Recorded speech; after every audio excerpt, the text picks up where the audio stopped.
Okay, today we're going to look for a long-lost cemetery. Not just an ordinary long-lost cemetery. The cemetery dates back to the early 1800s.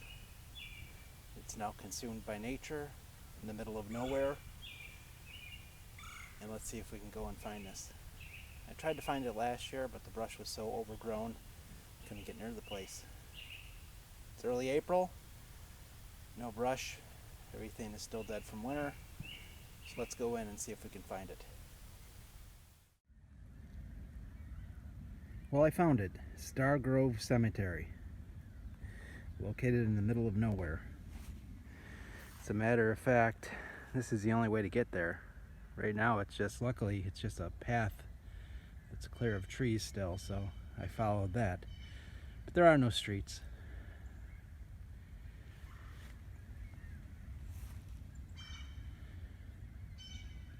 So I did a little research on this place last year, and there was a group from a local town that was keeping the cemetery up in terms of landscaping in the early 2000s. When I tried to find this place last year, it was completely overgrown. So obviously they had stopped keeping this cemetery in good condition. I did not want to go in here last year. Like I said, it was too overgrown. You couldn't even walk in here. And the last thing I wanted to do was fall into a sunken grave all alone out here in the middle of nowhere. This is just fantastic.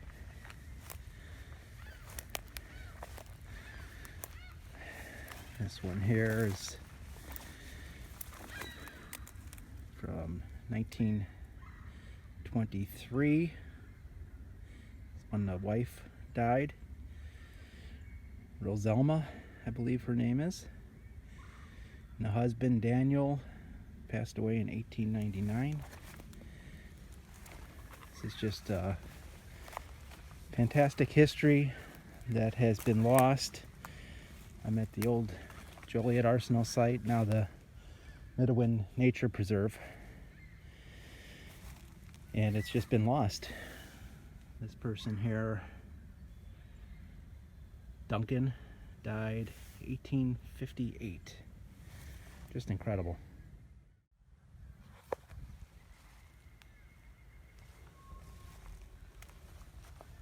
This is the older part of the cemetery. These tombstones are not readable.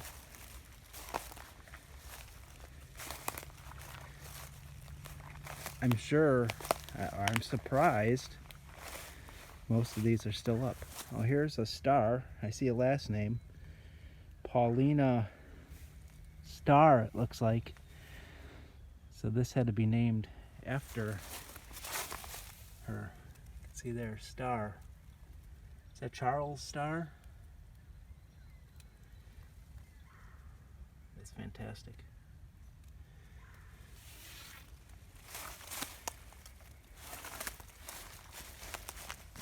Here's one, Charles Starr. Looks like a Freemason symbol. Died in 1821, born in 1788. It's such a shame that this cemetery has just been neglected. In a couple months, I'm not going to be able to do this because it's going to be so overgrown with brush and weeds. And this cemetery is much larger than I ever thought it was. What a beautiful area, but it extends all the way back there. So let's go do some more exploring.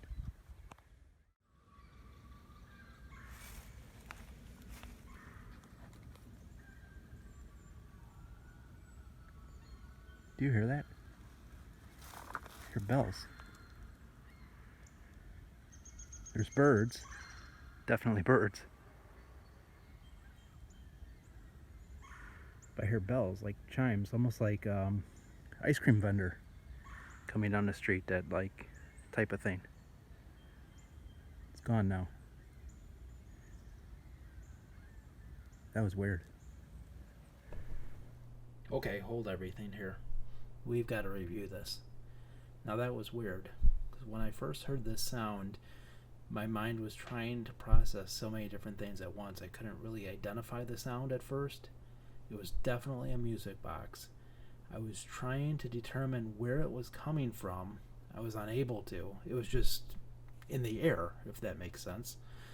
I was 3 miles from the nearest active road, and I was at least 5 miles from the nearest subdivision or housing development. There is no way that sound came from anywhere in the area. Where I was, there was nobody there, and I started to hear a music box play. And talk about something that makes your mind go on overdrive. It was, I wasn't scared. I was more curious. I was trying to disprove it in my head.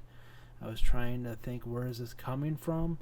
And after coming home and giving it more thought, I don't have answers. It's on the video. I'll play the audio right now. I tried to isolate the audio to the higher frequencies, so maybe you can hear this a little bit clearer, but it's definitely weird.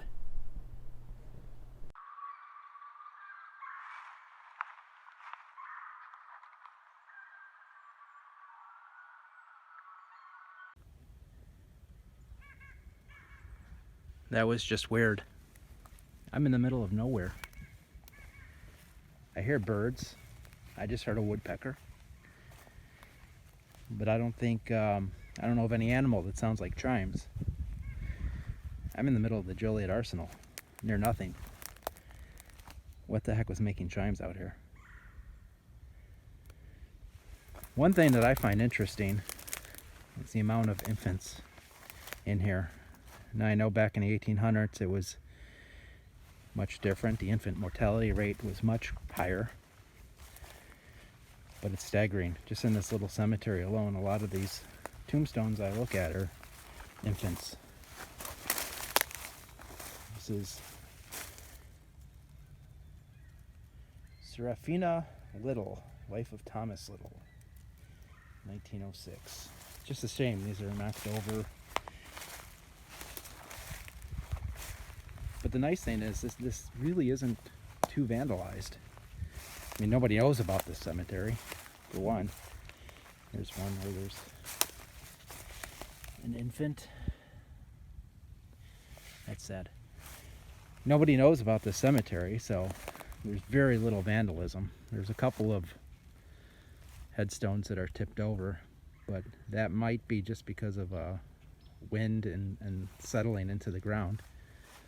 But aside from that, it does not look like anything has been moved, vandalized, no spray paint, none of that, which is it's fantastic to see that. It's usually an old forgotten cemetery, people come in and just want to tear it apart. I should say kids. Here's the latest grave markers I found from 1960.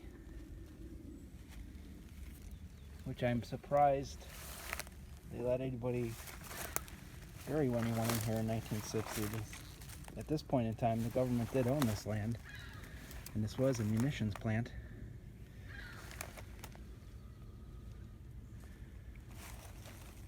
This is just incredible. Looks like it's maybe an acre cemetery. But it looks like there's well over 100 people in this little bit of area. It's fantastic. Let's see if I can get by this one. This one looks interesting. I don't know if I can get over to it or not. Here's the fence post. So that must be the other end of the cemetery. Let's see here.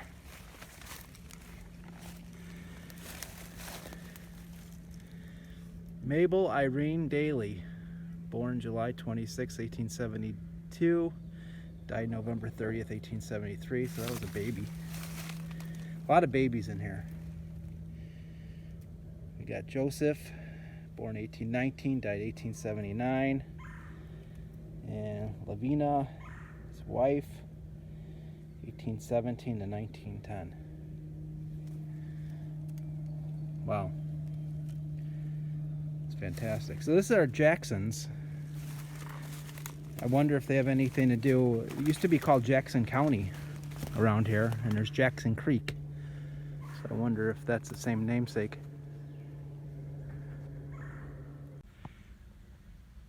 I have to take a video of this. This is really fantastic. A tree fell onto, that might be the same tree. The tree fell onto itself somehow and is balancing there. That is really, really pretty cool. Let me step outside here. I'm officially outside of the cemetery.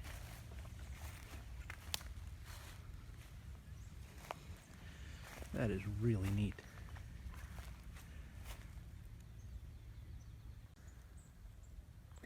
So here, what looks to be the main gate to the cemetery. I thought where I came in is the main gate, I guess, years afterwards. So this obviously is not original. This was probably put in at the time of the Joliet Arsenal being erected back in the 1940s.